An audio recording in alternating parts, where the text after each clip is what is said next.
எங்கள் ஊரில் ஒரு ஃபேமஸான ஒரு ஹாஸ்பிட்டலு. அதுக்கு முன்னாடி ஒரு குட்டி கடை. கடைக்கு பேரெல்லாம் கிடையாது. பதிலாக சப்பாத்தியும் பொரிச்ச கோழின்னு தான் எழுதி வச்சுருக்கோம். பொரிச்ச கோழின்னா ஃப்ரைடு சிக்கன்.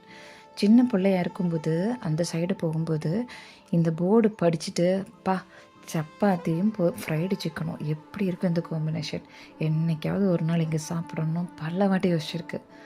ஆனால் இன்றைக்கி வரைக்கும் சாப்பிட்டது கிடையாது.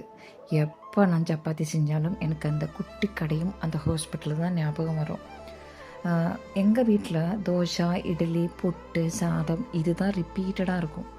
ஆனால் நான் இப்போ ஒரு ஹவுஸ் ஒய்ஃபாக இருக்கும்போது எனக்கு போர் அடிக்கும்போது நான் இந்த சப்பாத்தி, பொட்டேட்டோ கிரேவி வச்சு சாப்பிடுவோம்.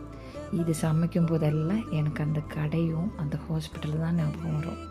நம்ம சின்ன வயசில் நம்ம ஒரு விஷயம் ரொம்ப ஆசைப்பட்டால் அதை நிறைவேறலைன்னா நம்ம அதை யோசிச்சுட்டே இருப்போம்.